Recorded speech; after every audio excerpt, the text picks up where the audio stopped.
Told you this would happen, didn't I? Oh yes, I did. We're talking of course about the former royals known as Harry and Meghan, sometimes the Duke and Duchess of Sussex. But even they now would have to admit this wasn't in their big plan. As ever, what are we talking about? Hager Molding, Neil Sean here in the very heart of London. Lovely to see you today. And yes, just a quick update, I managed to land a flask.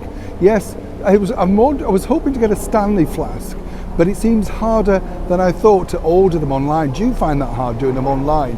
I just can't get to grips with what you're supposed to be doing, what boxes, all that sort of stuff. You kind of think, wouldn't it be great if we could just go back to the old-fashioned way, call somebody up and say, number 4, can you send it? Here's my address. I'll send you a check, or indeed here's a credit card.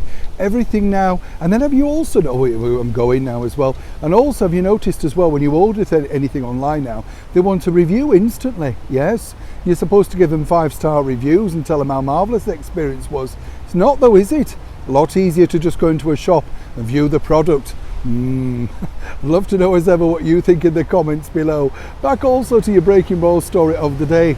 This story really, I did warn the ex-royals that this would happen eventually, because this is always what happens when you become a celebrity. You know, you start off with all of this great sort of surround around you, like security, and you know, you won't be bullied and bossed into things that people want you to do. But then if you really want that sale, that, you know, recognition, more importantly, of course, to keep earning money, because that's what Harry and Meghan are now, just celebrities. You know, they're former royals that had a great cachet. But if you think about it now, the Duchess of Sussex is simply a podcaster, and even now not number 1 in the podcasting charts. Sadly for her, no. Seemingly has gone down the chart. She's been beaten by another bigger reality star, Kim Kardashian. That's right, she of the big posterior.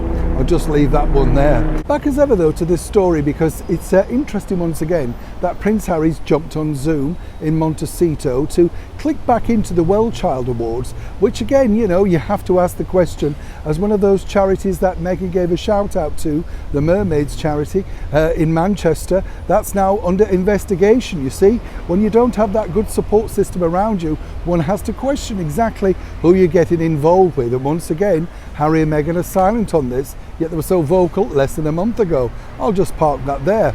But what's interesting with Harry is, of course, he decided to speak at this event, which was sadly cancelled due to the sad demise of his late grandmother, Our Wonderful Majesty the Queen. But now, of course, he's wanting to meet these people virtually, online, to thank them for their awards, wishing them well. Nothing wrong with that, very noble gesture. For once, he looked relatively happy. Perhaps Meghan was in another room, who knows? But what is interesting here is this. You will have noted that in order to make sure that this gets the full impact, he's had to reveal more about his private life. And by that, you know, he's now discussing the 3 dogs that they've got, and then also letting into little tidbits about his children. In particular, the one that we've never really seen, Lily Diana, and apparently she's now found her voice. Other people call that simply learning to talk. But as ever, you know, in the world of celebrity, their narrative has to be different. And then, of course, we've got more from Prince Harry, all about his son, Archie. Apparently, you know, he's becoming really inquisitive, quite demanding, all of that sort of stuff. What this goes back to, and this is now, you know, seemingly, and I'm telling you this now, listen up to this. This is the tip of the iceberg, because very soon, in the not too distant future, they are going to have to do at-home spreads with both their children in vision.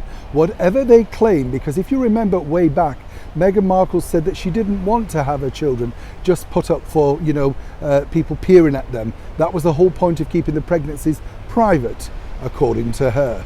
But it's interesting now, isn't it, when things are slipping, they don't have the backing of a major influential PR team, that they've got to come up with things themselves. Now, some might say you're being cruel. What I would say is I warn them. This is the rocky road of celebrity. As each sort of interview, each Zoom, each video that you do, you have to give more away of yourself. Or if you're very clever, remain something of an enigma. A little bit like, say, Kylie Minogue. You think you know her, but you truly don't. She's there to sell music. Sadly though, Harry and Meghan don't have that to fall back on. They have to sell themselves. There's more of this to come, even if Prince Harry and Meghan don't think so. Neil Sean in the very heart of London.